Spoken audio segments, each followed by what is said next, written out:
UP में जीत के सिकंदर बने सीएम योगी, मोदी भी बोले वाह रे योगी। योगी ने यूपी में बदल दिया 2024 का खेल, मोदी के आगे विपक्ष हुआ बुरी तरह फेल।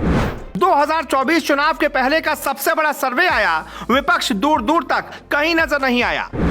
2024 का चुनाव तो अभी दूर है, लेकिन विपक्ष अभी से मातम मनाने लगा है, क्योंकि चुनाव से पहले यूपी में खेला हो गया है। मोदी की प्लानिंग के साथ साथ योगी बाबा ने ऐसा चक्रव्यूह रच दिया है जिसमें उलझकर विपक्ष के सारे मुद्दे हवा में उड़ गए। अखिलेश यादव, मायावती हैरान हैं, सोनिया गांधी परेशान हैं। विपक्ष को उम्मीद थी कि मिलजुल कर 2024 में मोदी को हराएंगे और फिर जीत की रबड़ी साथ में मिल बांट कर खाएंगे, लेकिन जीतना तो छोड़िए, विपक्ष रेस में भी नजर नहीं आ रहा। ये हम नहीं कह रहे हैं, बल्कि ये कहना है इंडिया टीवी के ओपिनियन पोल का, जिसके मुताबिक यूपी में बीएसपी का खाता भी नहीं खुल पाएगा। बुआ बबुआ की जोड़ी तो कब की अलग हो गई थी, लेकिन अब इस बार बुआ के हाथ खाली के खाली रह जाएंगे, यानी हाथी तो रेस में है ही नहीं, जबकि साइकिल भी पंचर हो गई है। बाकी पंजे का हाल देश में क्या हो गया है बताने की जरूरत नहीं है। बाकी बचे हैदराबाद वाले असदुद्दीन ओवैसी, बैरिस्टर साहब, तो 2022 के चुनाव में यूपी के मुसलमानों ने उन्हें भी ठेंगा दिखा दिया था।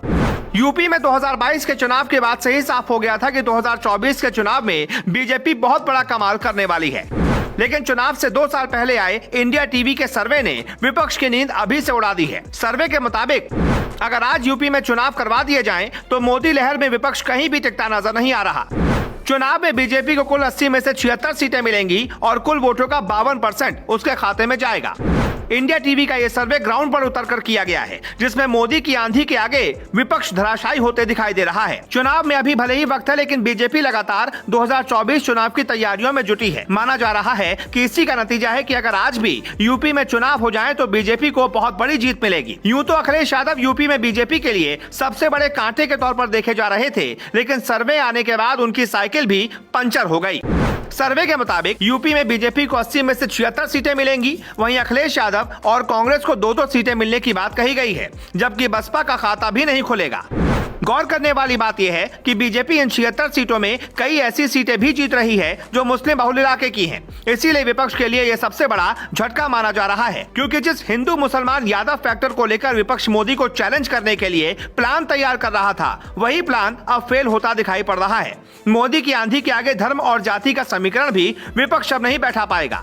इस चुनावी सर्वे के बाद से विपक्ष जहां एक तरफ सोचने पर मजबूर हो गया है, वहीं बीजेपी अब गदगद नजर आ रही है, क्योंकि 2019 के लोकसभा चुनाव में बीजेपी ने यूपी में 58 सीटें जीती थी। वहीं 2014 में बीजेपी को 71 सीटें मिली थी, जबकि 2 सीटें बीजेपी के खाते में बाद में जुड़ी थी। जहां 2014 में हुए चुनाव में बीजेपी को यूपी से अच्छी बढ़त मिली थी, वहीं दूसरी तरफ 2019 में उससे नुकसान भी उठाना पड़ा था। विपक्ष को लग रहा था कि इस बार भी यूपी में बीजेपी की सीटें और कम होंगी और उससे बढ़त मिलेगी, लेकिन एक बार फिर विपक्ष की उम्मीदें लग रहा है कि धरी की धरी रह जाएंगी और मोदी की सुनामी के आगे इस बार भी विपक्ष कहीं खड़ा नहीं हो पाएगा। हालांकि 2 साल बाद क्या हालात होंगे इसकी तो केवल अटकलें ही लगाई जा सकती हैं, लेकिन अगर आज चुनाव होते हैं तो यूपी में बीजेपी क्लीन स्वीप करेगी। आपको क्या लगता है 2024 के चुनाव में यूपी में कौन सी पार्टी सबसे ज्यादा सीटें जीतेगी? कमेंट करके जरूर बताएं।